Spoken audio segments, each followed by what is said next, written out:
Imagine a love story. She met him, the one. The wedding was perfect, filled with promises and dreams. They built a life together, shared everything, except, maybe, a clue about money. They weren't reckless, not intentionally. They just didn't get it. Money was this confusing, stressful thing that seemed to evaporate faster than they could earn it. Decisions were made on impulse, on emotion, on whatever felt good right now. Savings. That was a word for other people. Investing. Sounded complicated for bankers and billionaires. Years flew by, and that dream life, it felt more like a cage. Every month was a scramble. Late fees, overdrafts, the gnawing anxiety of will there be enough? She'd lie awake, staring at the ceiling, whispering the question no one wants to ask. Why didn't love pay the bills? Does that story hit a little too close to home? Maybe it's not about wedding bills. Maybe it's student loans, credit card debt, or just that feeling of being stuck on a financial hamster wheel. No matter how hard you run, we've been taught that financial problems are, well, about money. You don't earn enough. You spend too much. The economy is bad. But what if I told you that's usually the symptom, not the cause? What if 99% of financial struggles, the late rent, the drained savings, the arguments over bills, are actually rooted in something much, much deeper, something that money itself can't fix? It's about choices. It's about beliefs. It's about the quiet, often unconscious, patterns of thinking we inherit or adopt. It's about mindset. Think about Jack Ma, one of Asia's richest men. Did he get there by clocking endless overtime? By pinching every single cent? No. He became a billionaire by thinking differently, radically differently. His ideas often sounded, well, outrageous to traditional thinkers. Jack Ma, quote, "The biggest cause of poverty isn't money, but mindset." He famously said, "The biggest cause of poverty isn't money, but mindset." To him, poverty wasn't just a lack of funds. It was like a bad habit, passed down through generations of limiting beliefs and fear-based decisions. And wealth, that wasn't about luck or a genius IQ. Jack Ma failed his college entrance exams twice, got rejected from 30 different jobs, including a gig at KFC. What set him apart wasn't what he earned initially, but how he thought. That mindset, that's the secret weapon most people never develop, which is why they stay broke generation after generation, trapped by the same invisible chains. Think about the choices that got that couple into trouble. Marrying someone who looked great on Instagram but had no financial vision. Taking a safe job because an uncle recommended it, instead of pursuing growth. Spending money to impress people who didn't even truly care about them. These weren't random accidents.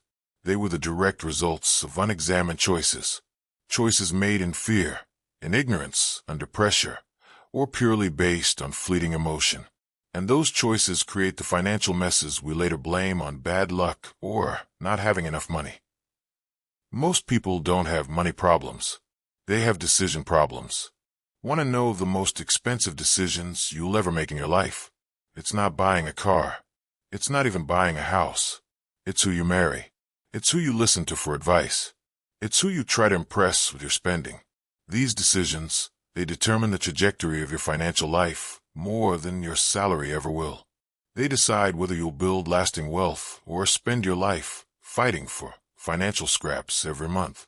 What if one smart decision today could completely rewrite your family's financial future for the next 100 years? No, seriously. What if this very moment, right now, was the starting point of a new legacy? Because while most people are frantically busy chasing money, the truly wealthy are strategically planting assets.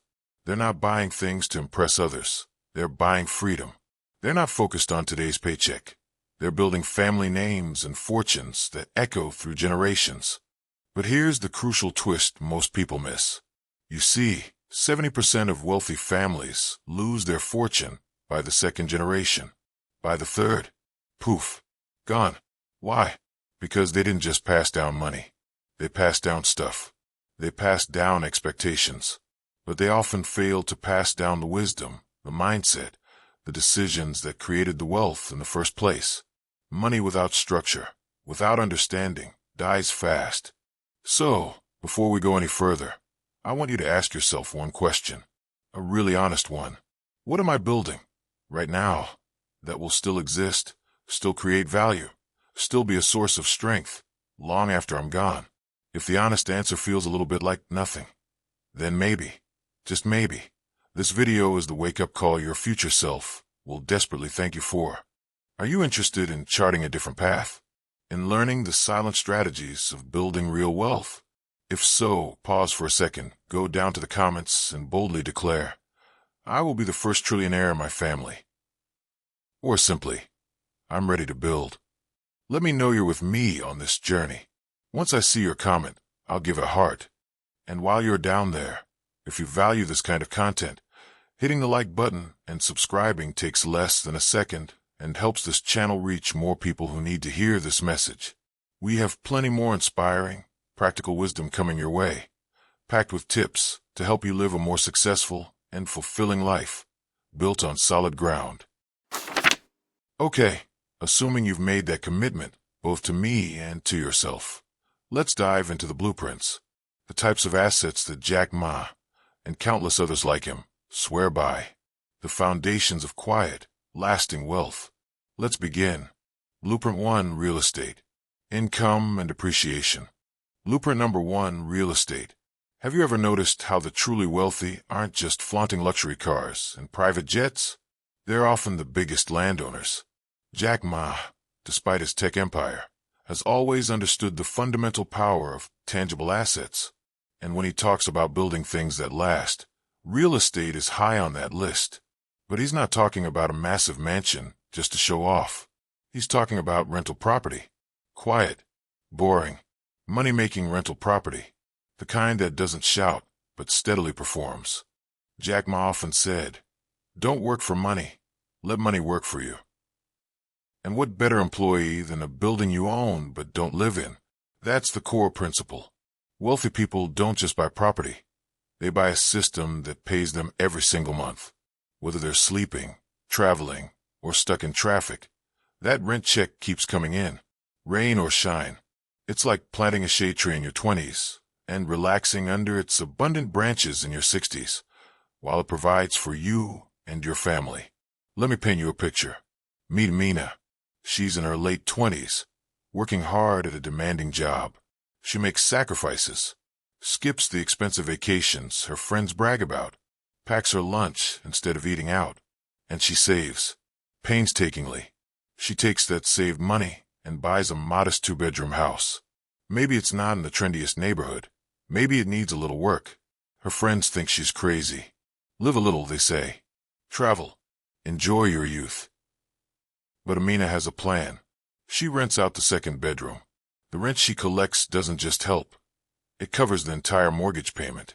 She's essentially living for free, or at a drastically reduced cost. 10 years pass. The market does its thing. Her house value doubles. Her rent goes up, reflecting the market. Amina, now in her late 30s, has built significant equity. She has a steady, passive income stream. She has options. Her friends, still renting, still complaining about their bosses and the cost of living. Who's really living life now? Jack Ma has always played the long game. He said, if you want to grow quickly, plant rice. If you want to grow strong, plant trees. Real estate is a tree. It takes time, patience, care. But once mature, it shelters not just you, but can provide for your children, and even their children. That's lasting wealth. Not the kind you flash for likes. The kind that quietly shows up in your bank account, month after month. Here's another powerful aspect Jack Ma would appreciate. Real estate protects you from inflation. When the cost of groceries, gas, and clothes goes up, guess what else typically goes up? Rent. So while everyone else is feeling the pinch of rising prices, landlords can often adjust rents upwards, quietly counteracting inflation.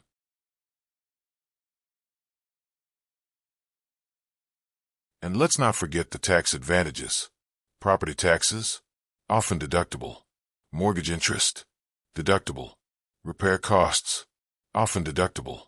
And then there's depreciation, a paper expense that reduces your taxable income without actually costing you cash out of pocket. It's not just smart, it's legendary financial engineering. And perhaps the most beautiful part? Real estate is something you can pass down. It's one of the few assets that doesn't just grow, it survives you. Imagine your daughter or son inheriting a house with the mortgage fully paid off and a tenant inside paying them monthly. That's not just an inheritance. That's a foundation of financial peace, a head start you built for them. Now, I know what stops most people. The fear. I don't have enough money. It's too complicated. Jack Ma would look you in the eye and gently laugh. He always said, if you want to do something big, start small. You don't need millions to buy your first property. You need courage, creativity, and a willingness to learn. Buy a duplex and live in one side while renting out the other. Find a trusted partner. Look into creative financing. Learn the market. Ask questions. Just start.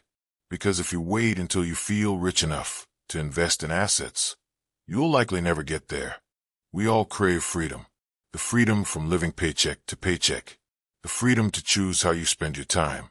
Real estate doesn't just offer that freedom, it helps you buy it. Slowly, quietly, month by month. Until one day, you wake up and the script is flipped. You're no longer working for money. Your money, embodied in those properties, is working tirelessly for you. Ready to plant your tree? Go to the comments right now and type, I will invest in real estate. When I see that comment, I'll know you're not just dreaming. You're committing to action. You're starting to think like Jack Ma. And you're planting your tree today. Moving from the tangible world of bricks and mortar to the invisible engines of the global economy.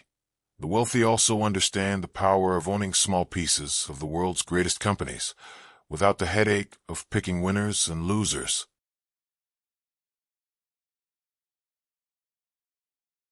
Blueprint number 2, index funds and ETFs.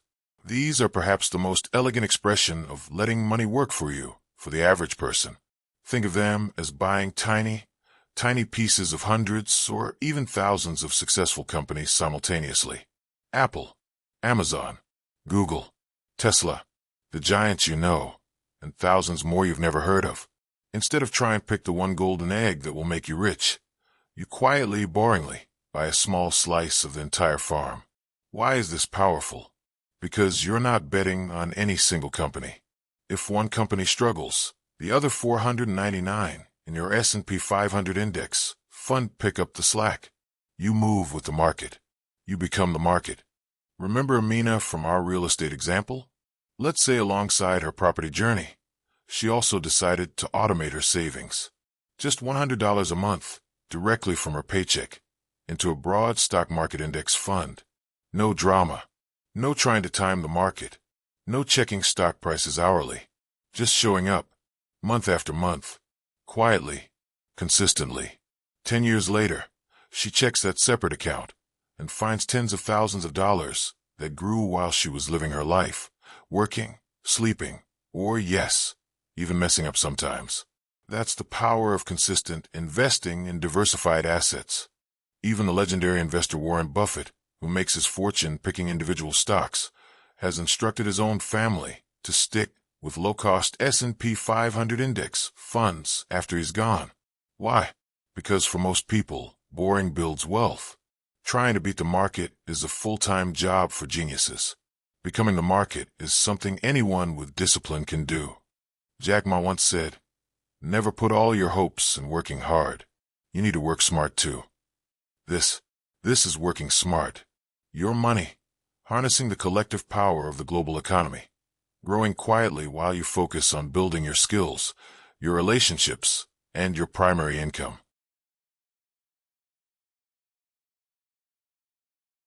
So ask yourself, honestly, are you chasing the exciting, shiny coins, trying to pick the next hot stock based on a tip?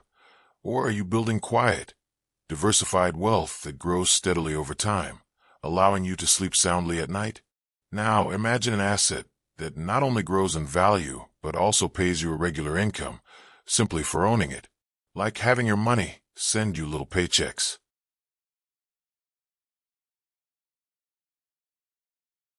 Blueprint number 3, dividend stocks. If index funds are like owning a whole farm, dividend stocks are like owning the prize-winning cows that produce milk daily, which the farm then sells and gives you a cut of the profits.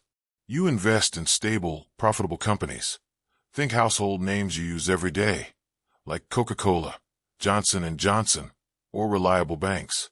And these companies, as a way of sharing their success with owners, pay you a portion of their profits, usually every 3 months.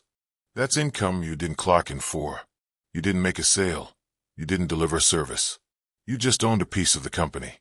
This is pure passive income. But here's where it gets really powerful.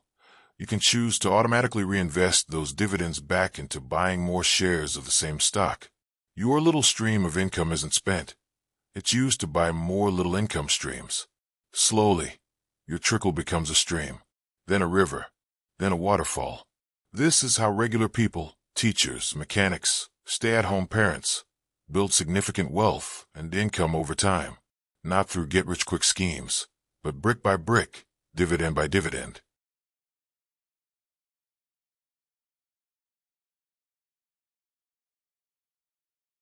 Jack Ma understood patience. He said, "Today is hard, tomorrow will be worse, but the day after tomorrow will be sunshine." Most people give up during the tomorrow is worse phase, but the few who keep going, who keep planting those dividend seeds, they wake up one day with financial freedom that seemed almost impossible just years before. Let's say someone, starting with just $50 a month in their 30s, consistently buys dividend-paying stocks or funds. A decade later, those quarterly dividends might be enough to cover their monthly grocery bill. 5 years after that, maybe the dividends are paying their electric bill, then their car payment, and eventually, a significant portion of their rent or mortgage. They're no longer just chasing paychecks. They own the machine that helps print them.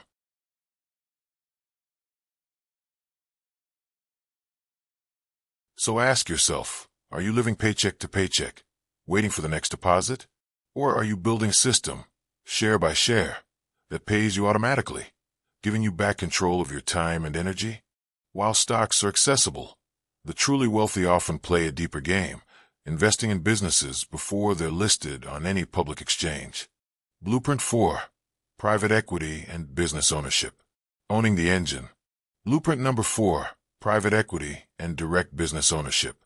Most people only hear the term private equity when reading about billionaires buying massive companies.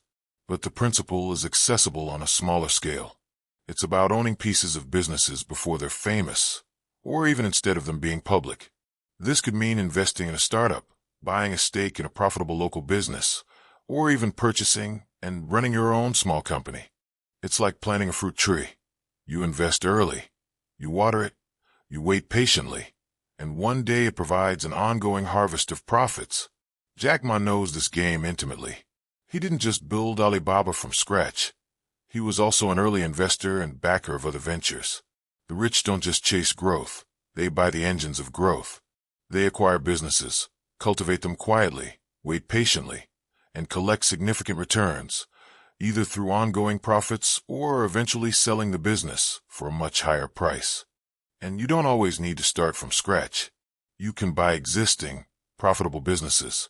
Think laundromats, car washes, successful niche websites, local service businesses. They might not be glamorous, but they generate consistent cash flow. I heard about a woman named Sarah who managed a medical clinic for years. She saw how the owner came in just once a week, but made more in a month than she did all year. She understood the operation inside and out. She saved diligently, got a small business loan, and bought a struggling local clinic that needed her expertise. She wasn't just an employee anymore. She was the owner. She implemented her ideas, improved efficiency, and flipped the script on her income and her life.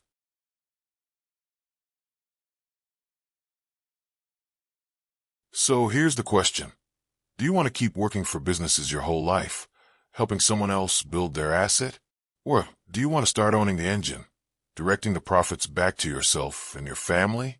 While the crowd is focused on the daily drama of the stock market, people thinking like Jack Ma are backstage, buying the script before the show even hits the main stage. Now let's talk about an asset that's truly grounded literally. something ancient, essential, and surprisingly powerful. Blueprint 5, farmland. Essential and enduring value. Imagine this. While everyone else is fixated on the volatility of crypto, the drama of tech stocks, or the latest news headlines, there's this quiet, unassuming patch of earth, just sitting there, doing its job. No tweets, no hype, no overnight crashes. Just calm, steady production. That's farmland. You don't necessarily have to be out there plowing fields or wrestling livestock. You own the land. You can lease it out to experienced farmers who work it. You get paid a share of the crops, or a fixed rent. It's simple. Crops grow. People eat. Your bank account quietly grows. That's not luck. That's logic built over millennia.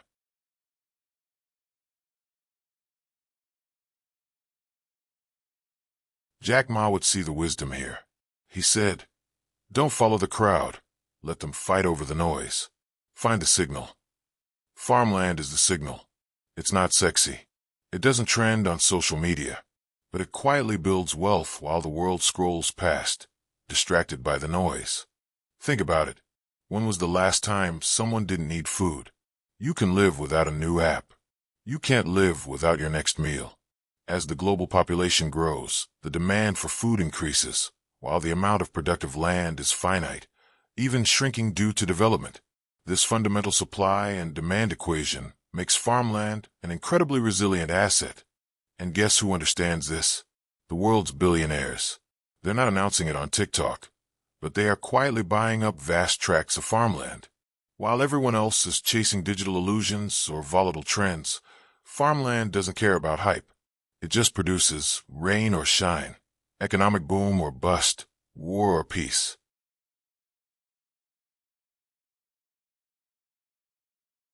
So ask yourself, do you want the constant stress and thrill of the financial casino, or the quiet confidence of owning the essential ground upon which everything else is built? Jack Ma chose the signal over the noise. Maybe it's time you considered owning a piece of the farm too.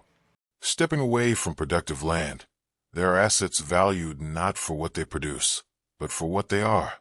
Things that hold value when everything else feels shaky. Blueprint 6, precious metals. Store of value and insurance. Gold and silver. Here's a thought experiment. If the global financial system faced a crisis tomorrow, if your paper money lost significant value, what would still be recognized as valuable around the world? Jack Ma, Warren Buffett, central banks, and countless empires throughout history all agree. Gold and silver never go out of style. They've been a store of value since Moses walked the desert. They've outlasted every empire, every currency, every war, every bubble, and yes, even every TikTok trend. When economies feel shaky, when inflation looms, or geopolitical tensions rise, billionaires and institutions don't panic. They often buy gold. Why? Because it's financial insurance. While your paper money gets punched in the face by inflation, losing purchasing power, your gold or silver just sits there, cool, calm, and retaining its shine, and its value. And silver? It's often called gold's street-smart cousin. It's more volatile, yes, but also more accessible for smaller investors. Crucially, it has significant industrial demand. It's used in electronics, solar panels, medical equipment. It doesn't just sit pretty. It works, which adds another layer of demand. Investing in precious metals isn't typically about getting rich quick. It's about preserving wealth, diversifying your portfolio, and having a tangible asset that isn't tied to the performance of a company or the stability of a single government. It's a bedrock asset, a silent guardian for uncertain times. Speaking of tangible assets tied to the earth, there's another natural resource that quietly grows in value, year after year, literally while you wait.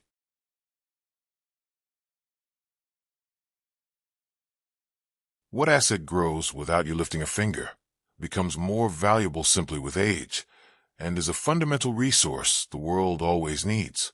No, not your grandma's perfectly aged fruitcake. We're talking about trees. Timberland is land covered in trees that are harvested for wood, paper, and building materials. It's a powerful, often overlooked, sleeper asset. You buy a forest, or a portion of one. You manage it sustainably, or hire someone to. The trees grow taller, thicker, and thus more valuable every single year. When the market conditions are right, you harvest the mature timber. You sell the wood. You make a profit. Then you replant and the cycle continues. And if the timber market dips, who cares? Trees don't check the stock market before adding another growth ring.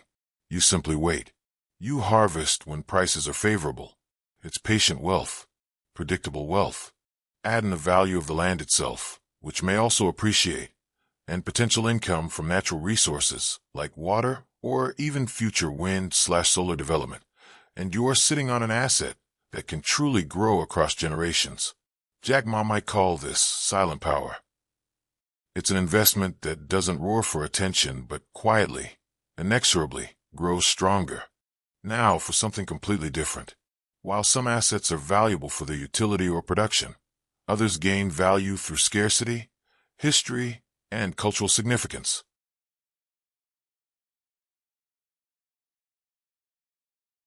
Blueprint number 8. Fine art and collectibles. What if investing in a painting, a sculpture, or a rare collectible could be a legitimate path to building wealth, not just a hobby for the super rich? While most people follow volatile market trends, the wealthy often invest in things with limited supply and enduring cultural or historical demand. Think a Picasso painting, a rare vintage car, an iconic piece of jewelry, or even certain high-value trading cards or comic books. These assets don't necessarily fluctuate with the daily chaos of the stock market. Their value is often driven by rarity, provenance, who owned before, condition, and historical significance. They can quietly appreciate in value over years, sometimes decades. And you don't necessarily need to be a billionaire to start. Platforms now exist that allow you to invest in fractional ownership of masterpieces or high-value collectibles, making this asset class more accessible. This isn't just about showing off wealth. It's about understanding that value isn't solely tied to income generation. It can also be tied to unique objects that become more desirable over time due to scarcity and legacy. It's about building something that grows in value without requiring your constant daily effort, fueled by passion and exclusivity.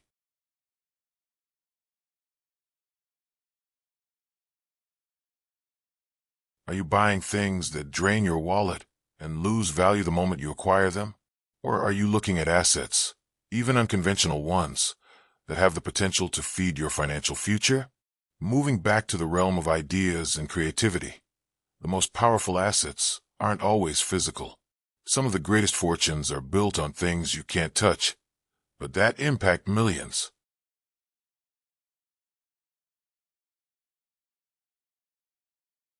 Blueprint number 9.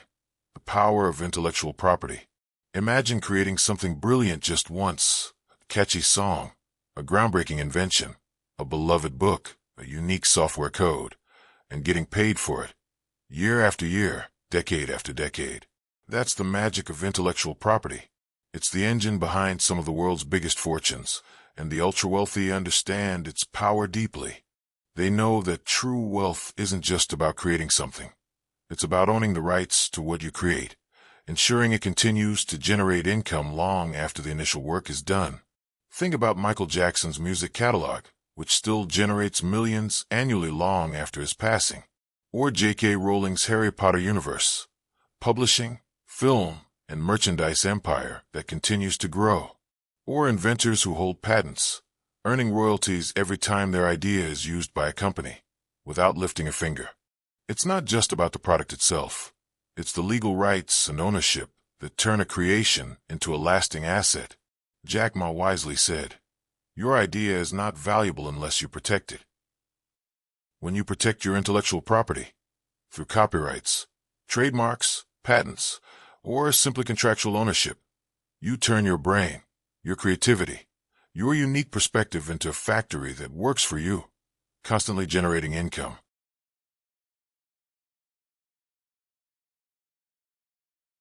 So ask yourself, are you just creating value for others, writing, designing, coding, singing, innovating, without securing your ownership? Or are you making sure that your intellectual creations are assets that will pay you passively for years to come? Protecting your intellectual property could be the key to unlocking long-term financial freedom from your creative efforts. Now, let's look at assets that prioritize stability and predictability over flashy growth, the kind of investments that offer peace of mind.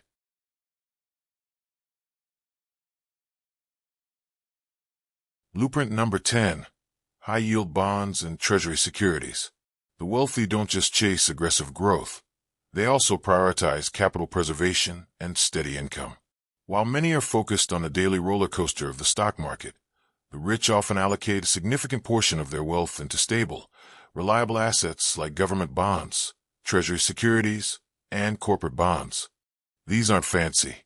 They're simply ways of lending money, either to a government like the U.S. Treasury, or a large, stable corporation.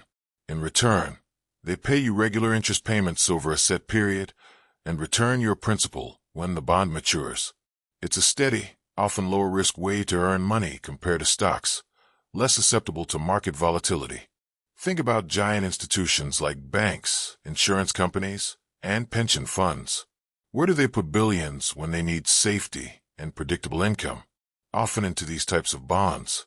They're the financial equivalent of grandma's comforting, dependable soup on a rainy day. Maybe not exciting, but incredibly secure and reliable. Then there are high-yield bonds, sometimes called junk bonds, which are loans to companies with lower credit ratings. These are riskier, yes, but offer higher interest rates to compensate. They're still a form of lending money, but to more ambitious or less established borrowers. While everyone else is scrambling for quick profits and riding market waves, those who understand these assets stay calm, sip their coffee, and watch their predictable interest payments roll in. As Jack Ma wisely hinted, the rich don't just chase. They plant dependable seeds and then wait patiently for the consistent harvest.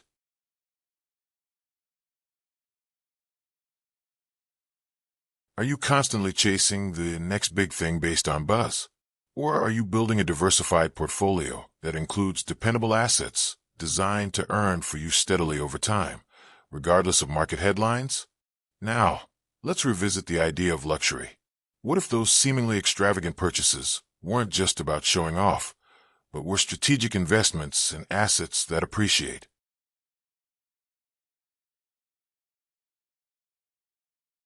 Blueprint number 11, luxury assets.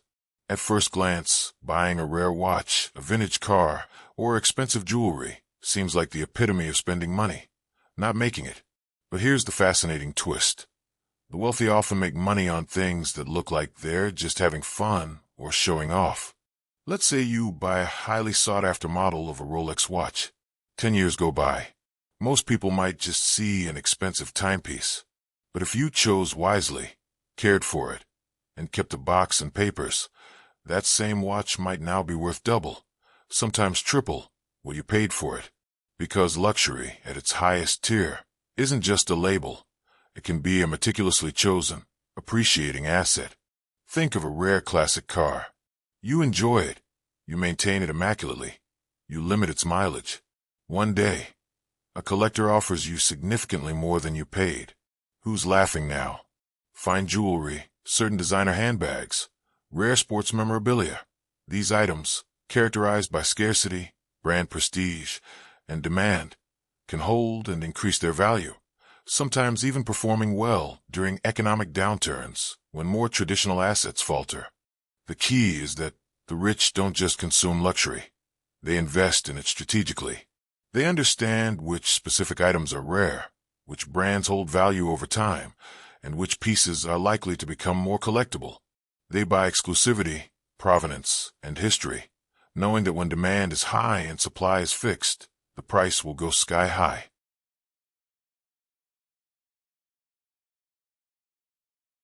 This brings us back to a core question. Are you buying things that primarily drain your wallet for temporary pleasure or status? Or are you learning to identify and invest in assets, even those disguised as luxury, that have the potential to appreciate and feed your financial future? Ready to redefine luxury? Go to the comments and type this phrase. Luxury isn't what you wear, It's what keeps working for you long after the party's over. When I see your comment, I'll know you're seeing value in a new way, and I'll give it a heart. Following the theme of appreciating consumables, there are certain unique assets you might even find at a seller that can yield surprising returns.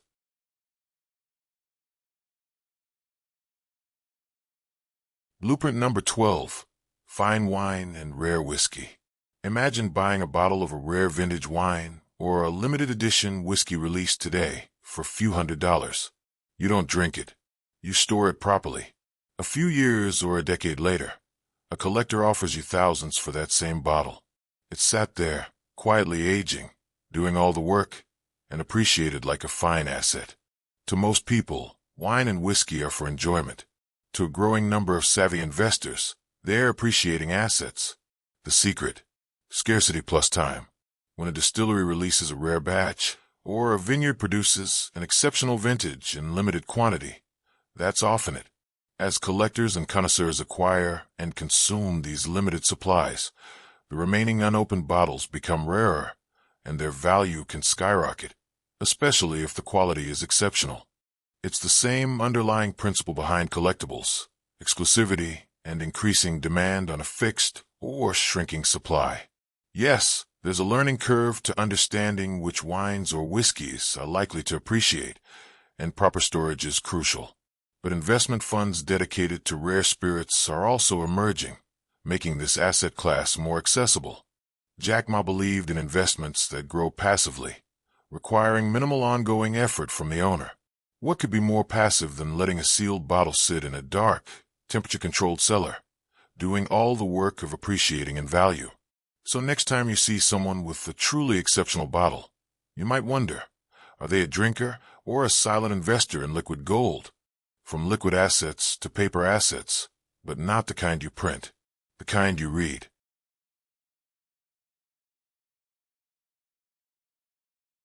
Blueprint number 13.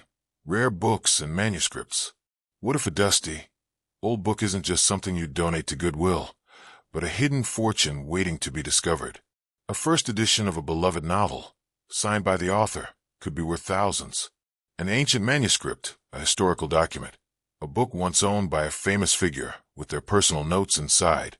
These aren't just paper and ink.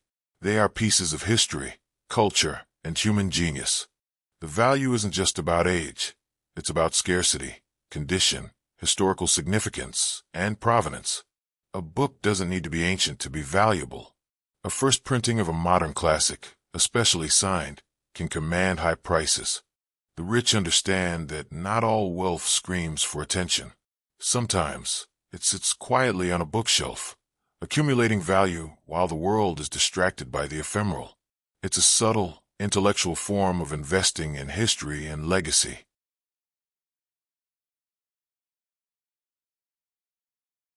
As the saying goes, real value is often invisible until someone truly understands and sees it. So next time you're tempted to clear out your shelves, remember, your next fortune might be hiding in a book you almost gave away. Type this phrase in the comments. Real value is often invisible until someone else sees it. Let me know you appreciate the subtle power of these hidden assets. I'll give your comment a heart. Moving back into the digital realm, let's explore how owning online real estate can generate income while you sleep.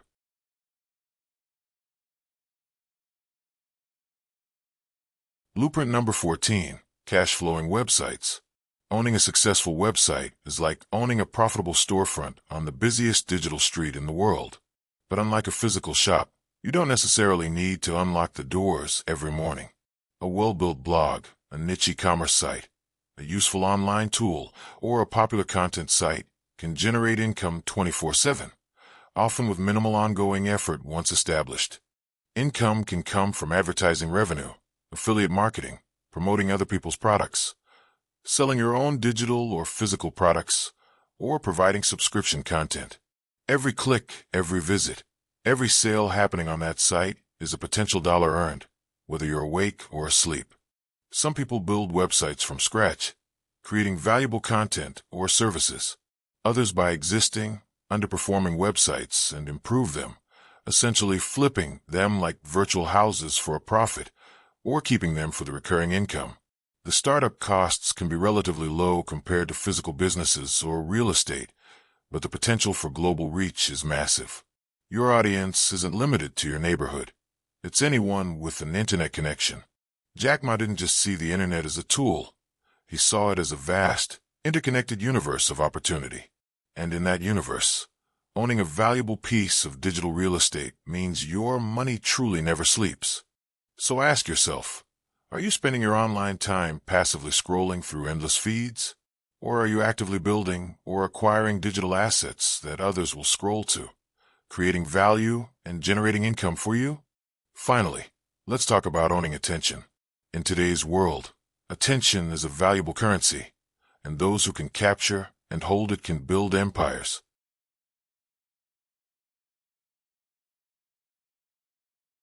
Blueprint number 15. Media companies, large and small. Ever wonder why content creators, podcasters, YouTubers, and online personalities seem to be building significant wealth and influence? Because they own the media channels that capture attention. A single viral video, a compelling podcast episode, a popular newsletter, a powerful blog post. If it resonates, it gets shared, watched, listened to, reposted, and monetized again and again. That's the power of owning a media company. Even if that company is just you and a camera. You don't need a Hollywood studio or a massive team to start. You need a valuable perspective, consistency, the willingness to connect with an audience, and the platforms to distribute your content. The wealthy don't just consume media. They own the channels that create the content others binge watch. They capture your attention, build an audience, and then monetize that attention through ads, sponsorships, selling products, physical or digital, premium content, or building related businesses. In an attention economy, owning a media channel is owning a direct line to your audience, a powerful asset that can generate income and influence. So here's the challenge. What's stopping you from being the channel? Instead of just a viewer? Go to the comments and type. Content is fire. Social media is gasoline. Create something meaningful, and the world will fuel your empire for you. This is a powerful mindset shift. In conclusion, true wealth often isn't loud. It doesn't always announce itself with flashy cars or obvious displays. Sometimes it whispers. It grows quietly in the background, multiplying through smart decisions and strategic asset ownership, while others are distracted by noise and fleeting trends. Jack Ma didn't just build a business. He built an ecosystem, a network of value and assets that continues to provide long after the initial struggle. That's not luck. That's vision, patience, and a fundamentally different approach to how money works. It's what happens when you stop working just for a paycheck and start building assets that work tirelessly for you. Think about where you are investing your most valuable resources right now. Your time, your energy, your creativity, your focus. Are you just grinding away on the hamster wheel, hoping for a bigger paycheck? Or are you planting seeds for the future, building assets, piece by piece, that will provide shelter and sustenance for decades to come? Wealth doesn't come from endless hours of exhausting hustle alone. It comes from working smart, making intentional decisions, and creating systems that pay off long-term. Your creativity, your patience, your attention to valuable principles, these are all forms of currency. Use them wisely, and they will bring you more than just money. They will bring you time, peace of mind, security, and the ability to create a lasting impact. Jack Ma built more than wealth. He built a legacy rooted in thinking differently and building value. You don't need to be a billionaire to start doing the same. Start today. Start by shifting your mindset. Start by making conscious decisions. Start by learning about these blueprints for building real wealth. Move smart. Build something that lasts. If you found this video valuable, I'd love to hear your thoughts. Drop a comment below sharing your biggest takeaway, or which asset blueprint resonated with you most. And if you watched all the way through this journey, leave a comment saying, I watched the video till the very end, so give me a heart. It lets me know you're truly committed to learning and building. Don't stop here. If you haven't already, please hit that subscribe button and become part of the Phenom Finance family, or as I like to call us, the Phenom Investors, a community dedicated to building real wealth, one smart decision, one planned asset at a time. Give this video a like to show your support. Share it with someone you know needs to hear this message, and let's spread financial wisdom together. And don't forget, we've got more life-changing videos waiting for you right here on the screen. Click on one and keep leveling up your financial game. We appreciate you. We believe in you. And we're here to help you grow and win. See you in the next video.